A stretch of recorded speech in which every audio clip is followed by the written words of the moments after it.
Biz sağlık emekçileri gece gündüz demeden halkımıza hizmet ederken bazı kurum içinde haksız soruşturmalarla, adaletsiz uygulamalarla insanların emeğini hiçe sayarak çalışma barışını yok ettiler. Ama biz susmayacağız. Biz eğilmeyeceğiz. Çünkü biz bu halkın sağlığını, bu ülkenin geleceği için ter döken emekçileriz. Saygıdeğer Batman vatandaşımız, bugün burada toplanmamızın amacı yaklaşık 30 aydır radyoloji teknikerleri arkadaşlarımıza bizzat burada yetkili sendika tarafından uygulanan mobbingi anlatacağız size. Tabii bunun içinde üzülerek söylüyorum, idare tarafından yine bu yetkili sendika tarafından atanmış, bunları biz atadık, bizden habersiz hiçbir karar alamazlar diyen arkadaşlarımız mevcut. Bunlar birer idare mantığıyla değil, tamamen bu yetkili sendikaya hizmet eden birer müdür aslında. Biz bu soruna dikkat çekmek adına özellikle radyolojide 30 aydır yapılan bu haksızlığı bugün burada bir resmini çizeceğiz.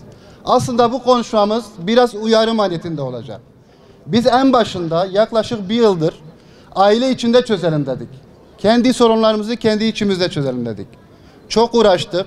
Gerek İl Sağlık, gerek idare bütün yolları denedik. İnsanız, Allahu Teala'nın bize vermiş olduğu bu akıldan faydalanmak lazım dedik. Maalesef her seferinde evet haklısınız, görüyoruz, çözüyoruz, çözmekteyiz denildi bize. Yalnız somut olarak hiçbir adım atılmadı. Bu arkadaşlarımızın tamamı acil radyolojide görev yapmakta ve arada rotasyonlu şekilde acil polikliniğinde görev almaktaydılar. Bir anda bizzat yetkili sendika temsilcisi tarafından acil radyolojiden bu arkadaşlar 15 tanesi tamamı kendi üyeleri olmayan bu arkadaşları aşağıya yani radyoloji polikliniğine sabitlediler. Şimdi buradaki fotoğrafı da size göstermek istiyoruz aslında. Yaptığımız çalışmalara yani tamamen resmi çalışmalara baktığımızda burada ayda 21.000 çekim yapılırken radyolojide 39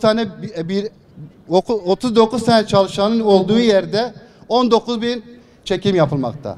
Yani burada kişi başına iş gücüne vurduğumuzda buradaki 15 arkadaş mesaisini tamamlamak için her biri 2100 civarında çekim yapmakta. Yalnız acil bölümünde oraya çömelmiş, tünemiş bu arkadaşlar sadece mesaisini tamamlamak için 650 saat civarında bir çekim, 650 tane çekim yapmaktalar. Şimdi burada baktığınızda aslında 2100 çekim yapan arkadaşların daha çok ücret alması gerekmekte. Ama maalesef gelin görün ki bu acilde çalışanlar arkadaşlar her biri her ay 20.000, 25.000, 30.000 bandında daha fazla ücret almakta. Peki bu adaletsizliğe karşı biz susacak mıydık hepsen olarak? Kesinlikle susmayacağız. Biz bunu idareye sunduk. Listelerle gösterdik. Evet bu listeler çalışma listeleri dedik. Bakın elimizde belgeler var dedik. Burada 3 tane sorumlu, her bir hafta biri sorumlu, diğeri nöbet, diğeri sorumlu, diğeri nöbet. Resmen burada bir krallık ilan etmişler. Bir diğer soruna değinecek olursam, hemen yanı başlarında vatandaşlarımız da muhakkak görmüştür, sekreter arkadaşlarımız çalışmakta. Ve bunlar 24 saat sürü çalışmakta. Normalde yasal olarak siz bu insanlara uygun dinlenme alanı yaratmadan onu orada çalıştırmanız yasal değil. Yalnız gelin görün ki bu arkadaşlarımız acil koridorunda 24 saat o sandalyelerde hizmet vermektedir. Çayları yanında, eşyaları yanında, kimisinin çantası çalındı. Böyle sorunlarla karşılaştılar. Defalarca bunu idareye bildirdik. Bakın arkadaşlar dedik. Hemen yanı başında acil radyoloji teknikerlerinin tam 4-5 tane kullandığı oda var. Bu arkadaşlar sayıları 20'den az değil. Siz orada 10 kişi çalışıyorsunuz günlük. Nasıl 4-5 odayı işgal ediyorsunuz? Bu arkadaşların hiçbir odası yok. 24 saat o sandalye üzerinde çalışacak, dinlenecek, çayını içecek, yemeğini yiyecek. Bunu anlattığımızda evet doğru, biz bunun farkındayız, çözüyoruz, çözmekteyiz. Hatta bizi yetkili müdüre gönderdiler. Müdürle görüşmemizde geldik, fizibilitesini yaptık. Dediler ki biz koridorun içinde bir tane oda yapacağız. Biz de buna gerek yok dedik. Ekstra külfete gerek yok dedik. Burada yetkili sendikanın bir hanedanlığı var dedik. Hasılı kelam fütursuzca kullanılan bir birim var burada. Ama biz orayı sadece o arkadaşlara tahsis ettik. Sırf radyoloji alanı diye kimseyi oraya koymak istemiyoruz.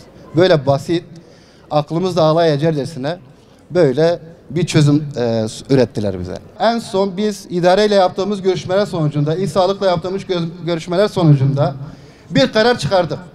Yani idare kendince bir karar çıkardı. Nispeten daha adaletli bir sistem olmasına rağmen herkes acile çekildi. Acilde olan arkadaşlar hiçbir şekilde fazla mesai almayacaktı. Ve sırayla 6 ayda bir grup radyoloji polikliniğine inecekti. Gel gör ki arkada dönen telefon trafiği bizzat yetkili sendikanın arkasına sığındığı partiden destek alarak biz burada bir mücadele veriyoruz ve siz bizi hep sene anarşist bir sendikaya, altını çiziyorum, anarşist bir sendikaya ezdiriyorsunuz. Sanırsam bu arkadaşlar anarşizmin ne olduğunu bilmiyorlar. Çünkü anarşizm düzeni bozmak, kamuoyun düzenini bozmak. Şimdi burada bozulan iş barışını kendileri olarak onlar mı anarşist oluyor? Yoksa biz bu insanların hakkını savunduğumuz için mi anarşist oluyoruz? Kesinlikle biz bunların tümünü reddediyoruz ve idarenin de aldığı kararın arkasında durmasını istiyoruz. Burada maalesef yetkili birimlere ulaşmakta da sıkıntı yaşıyoruz. Biz Vali Bey'imizle de görüşmek isterdik. Ve Batman için çalışan, Batman için büyük bir şans olduğunu düşündüğüm Batman'ın değerli milletvekillerinden Ferhat Bey'le de görüşmek isterdik. Ama gelin görün o basamakları bir türlü geçemiyorsunuz. Eminim ki kendilerinin bu torpil düzeninden hiçbir şekilde haberleri olmamaktadır. Bugün Batman'a tayininiz çıktı mı arkadaşlar? İl Sağlık'a gidiyorsunuz. Atama birimi tarafından bizzat yetkili sendika başkanına yönlendiriliyorsunuz. Gidin, sürekli o sahadaymış ki biz görmüyoruz. Boş yerleri biliyor. Ona göre zaten üye olursan merkezdesin. Üye olmazsan kusura bakma, sağ son bir oraya gideceksin, yani yapacak bir şey yok. Eğer onlara üye olursan PDC hallediliyor. Ama üye olmazsan %130 PDC'miz dolu, maalesef yapacak bir şey yok. Şimdi bu noktada arkadaşların mesela birim değiştirme taleplerinde şunu görüyoruz. Burası rahat. Niye orada sadece onların üyeleri var? Ya da bütün birimlerde, yani büyük kısmında neden sadece onların üyeleri var?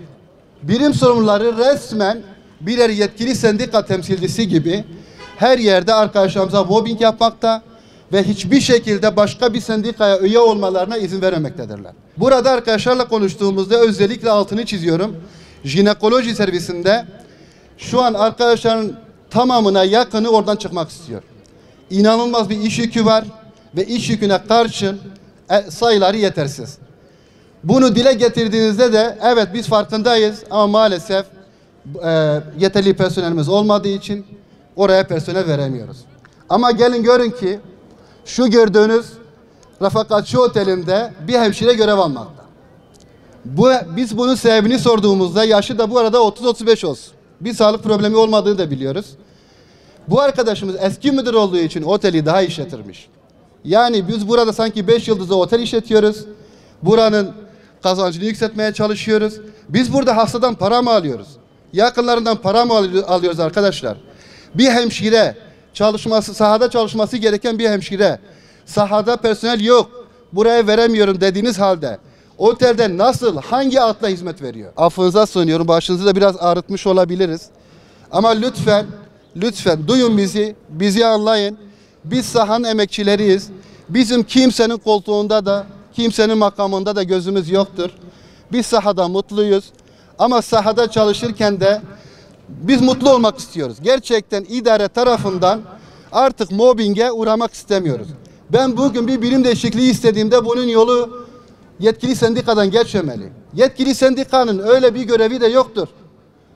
Yetkili sendika nasıl idare üzerinden herkesin işini ben halledebiliyorum diye biliyor.